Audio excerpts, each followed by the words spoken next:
सकवे वंगु वैशाख 30 गते स्थानीय तहया निर्वाचन शंकरपुर नगरपालिका निर्वाचित जुया वपी जनप्रतिनिधित्व त हंगुदु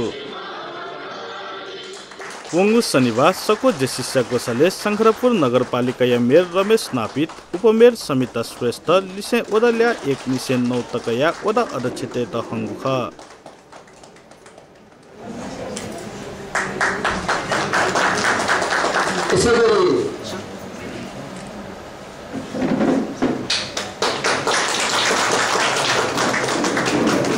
यसैगरी शंकरपुर नगर पढेर सुनाउन चाहन्छु। शासन व्यक्तिको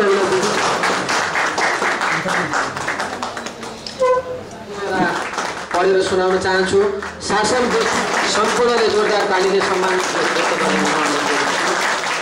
अना जाजोले मेयर उपमेयर लिसे ओदा अध्यक्षतेस शंकरपुर नगरपालिका सुशासन कायम याना नगरिया विकास व नगरवासी त सहज रूपमा सेवा बिगु प्रतिबद्धता पुंका दिएको ख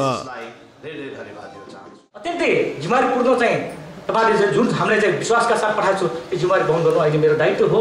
मैले धेरै कुराहरू यहाँ चाहिँ गर्नु छ।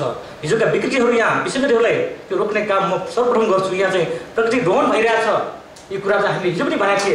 कमसे कम्पनी हिजोका मेयर साहबले के गर्नु मलाई थाहा छैन, तर हामी आइसकेपछि यो कुरा चाहिँ पहिलो प्राथमिकता हुन्छ, हामी यो रोक्छौँ। र अघि पनि भनेपछि हामीले बिना नियम सङ्गत कानुन विपरीत कसैले काम गरिसक्यो त्यो कुरा चाहिँ रोक्नेमा पहिलो कुरा चाहिँ हामी चाहिँ पारित गर्छौँ र यो कुरा रोक्नेमा हामी अघि सक्छौँ भनेर हिजो हामीले एउटा बैठकबाट निर्णय गरेर पठाएको छौँ। जेसिसबाट गर्दै आइराख्नु भएको छ। साथै युवाहरूको व्यक्तित्व विकासको लागि होस् या सामाजिक कार्यको लागि होस् जेसिसले राम्रो काम गर्दै आउनु भएको छ।